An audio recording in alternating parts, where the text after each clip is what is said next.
Good morning, students. Today we'll study about the economy and society of Russia, how the economy was functioning, and what type of society was there. If we talk about the society in the beginning of 20th century, most of the people in Russia were agriculturists. It means they were engaged in agricultural activities. That is about 85% of Russian population. All these people were engaged in agriculture. If we compare it to the other countries of Europe, the ratio comes down to 40 to 60%. It means in other countries like Russia, like England or like Germany, in those countries 40 to 60% people are engaged in the agricultural activities. In other but in Russia there were 85% people who engaged in agricultural activities, and rest 15% were engaged in industrial activities. That means they are working as craft person. They are not working in industries, they are working as craft person. There were very few industries till the start of 20th century in the Russia, and these industries that were found in pockets, it means on a particular area, the small particular area where industries were located, they were called the pockets. So the main industrial area of Russia were Petersburg and Moscow. Most of the works in industries that were done by the craftsmen, and their work was done mostly in along the craft workshop, in the large factories that were existed along the craft workshops. It means they were having their workshops, and on the just nearby the workshop there were the factories, the very big factories in which they work. Any factory was set up in 1890s when Russia's railway network extended, and the factories were started establishing in 1890s when the railway network in Russia extended, as well as the foreign investment also came there at the same time, because they were getting a good railway network. And as all this happened, the coal production doubled in Russia, and the iron steel output quadrupled. It means it increased 4 times. By the 1900s, in some areas, factory workers and craft person were almost equal in number. It means many people started leaving agriculture and working as craft person in industries.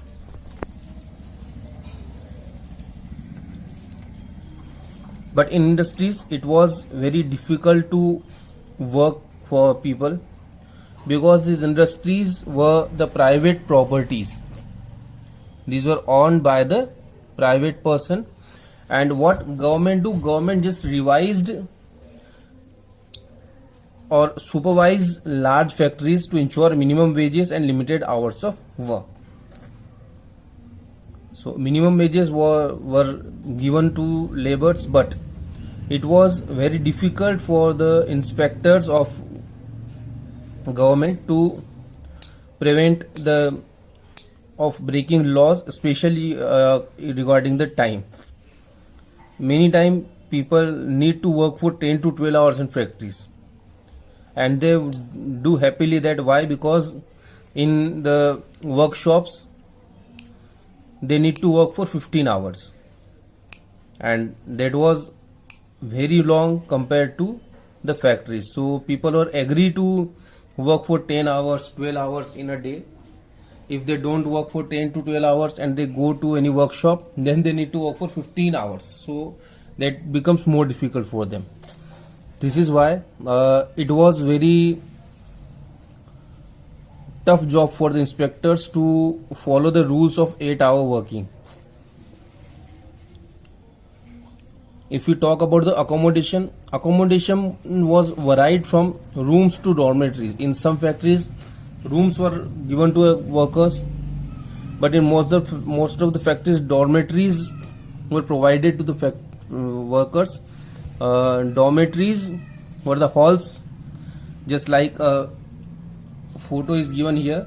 It is a bunker, but this type of structure was there, that is called the dormitory, in which many workers live together. They have their own bed, separate bed for everyone, and they all live in a single hall, that is called dormitory, and they were not allowed to keep their family with them. So this is how the workers were working, and all these were happening because there were a lot of division in workers also. They were divided into social groups because, and these division were based on their skill. Just like a metal worker of St. Petersburg recalled, metal workers considered themselves aristocrats among other workers. What they think, that we are the aristocrats, it means we are the best in all the workers, because this occupation demanded more training and skill. So the metal workers, they consider themselves as aristocrats. They can consider themselves best among the other workers, and they do not like to be with or to be counted with the other workers or other craft person. So this is how the society was divided in Russia. So if we talk about women made up 31% of factory labor. Foods by 1914. Till 1914, there were 31% of total labor force working, but they were paid less than men, many times half, many times 3/4 of men's wage. This much wage they were paid. Division among workers showed themselves in dress and manners too.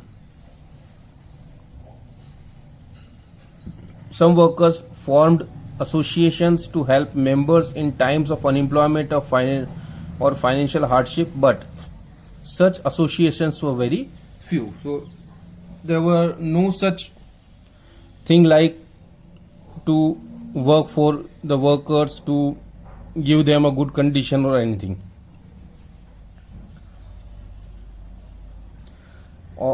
All these divisions were there, but with all these divisions, the workers were united on one issue, that was the strike or the stop work.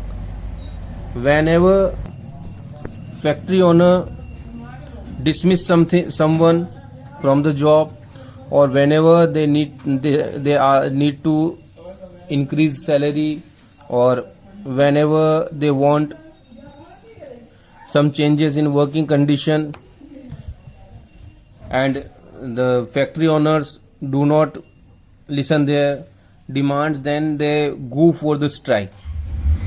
And these strikes took place frequently in textile industry during 1896-1897, and in the metal industry during 1902.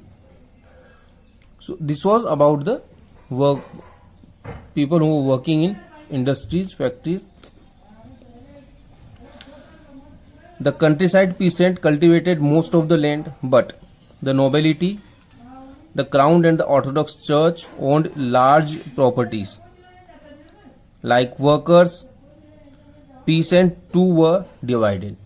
Now we talk about the situation of peasant. They have cultivated most of the land, but they were not the owners.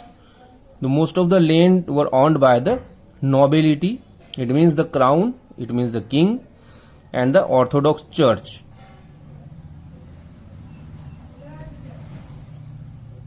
Nobility, the people who work for the king, the crown, it means the king, and the Orthodox Church. They have owned large properties, they have owned most of the land, and very few land were there which were with the farmers. And as we see the society, farmers were also divided as the workers of factories.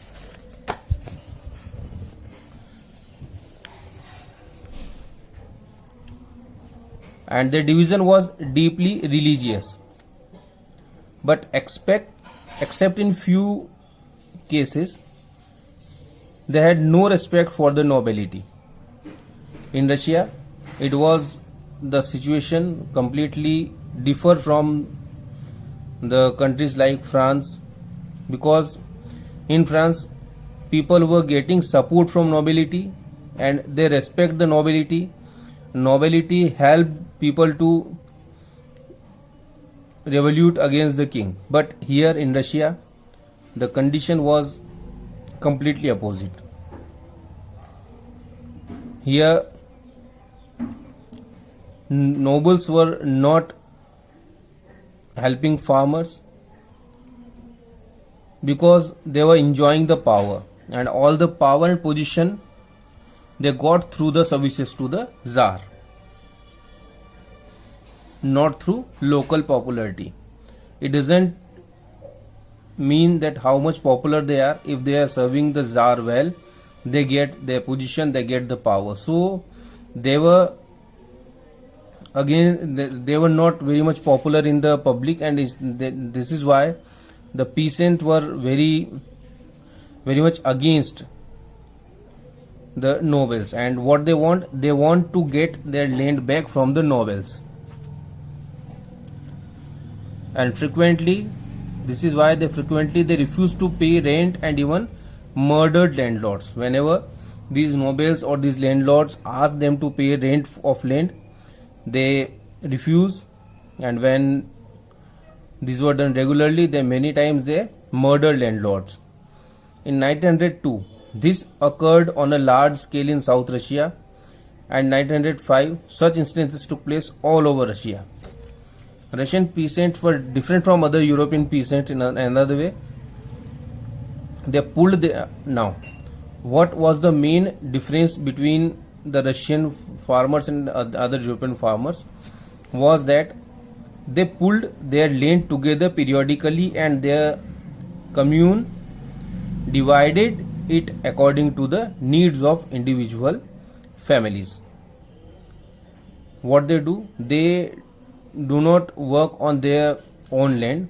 They make association and they pull their land together.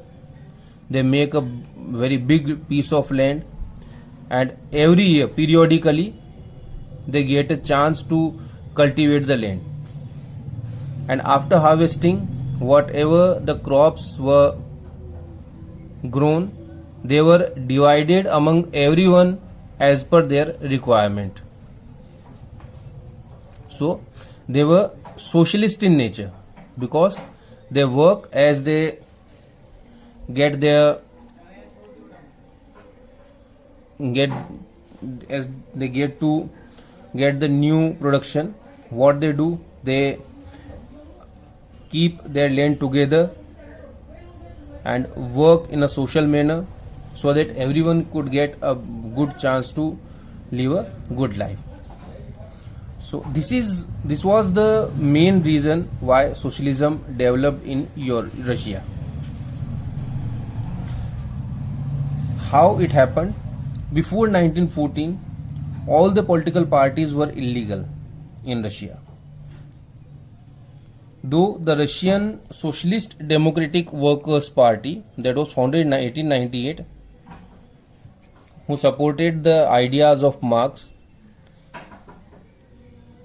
but because of the government policy, it operated as illegal organization till 1948. But this party, they have set up newspaper, mobilized workers and organized strike in Russia. Some socialists felt that Russian peasant custom of dividing land periodically made them natural socialists. The system what we have discussed earlier, it has made them natural socialist. So peasant, not workers, would be the main force of the revolution. So what they say, that the peasant would be the main force of revolution because they are socialist by nature, and workers, they are not socialist by nature, so they will not be our main force. They will come with us but later. And Russia could become socialist more quickly than other countries because most of the people are socialist in nature. Socialists were active in countryside through the late 19th century. They formed the Socialist Revolutionary Party in 1900. This party struggled for peasant rights and demanded that land belonged to the nobles be transferred to peasant. They started working in countryside and they asked government to transfer the land of nobles to peasant. Social Democrats disagreed with Socialist Revolutionary about peasant. Now when they discussed all this in the party, there were two groups emerged in the Socialist Democratic Party. There were some who were social democrats and the other were social revolutionaries. Lenin, who was the leader of socialist revolutionaries, felt that peasants were not one united group. Some were poor and others rich. Some worked as laborers while others were capitalists who employed workers. What he said, that when we look towards the peasant, there were two groups. They were not united. Why? Because there was some some peasant who own their land, and there were some peasant who get land on rent. So the peasant who have their own land, they were rich. They work on their own land to earn their own profit. So they became a type of capitalist person. The others who get land on rent or who worked on others' land, they were poor.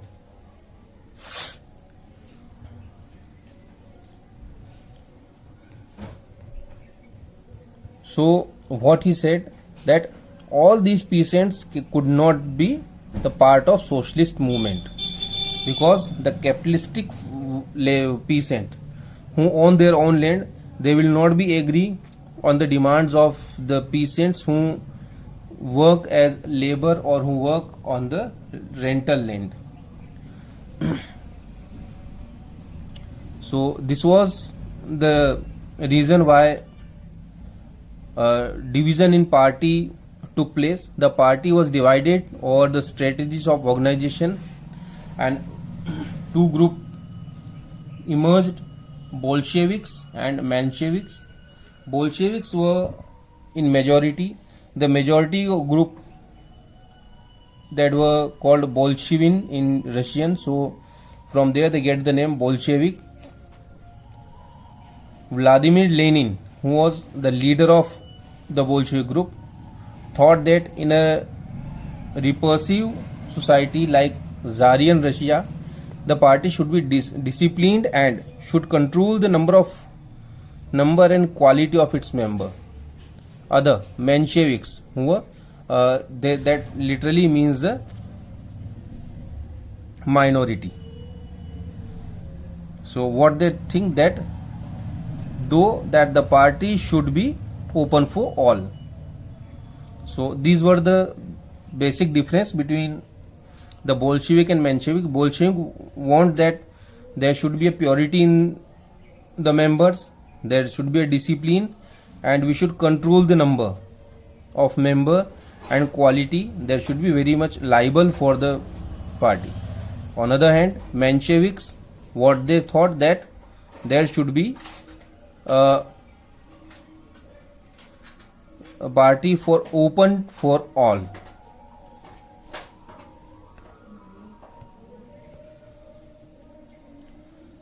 Now we study about the 1905 revolution when we meet next time. So till that time you should read the chapter and should try to understand whatever been expressed here. Thank you.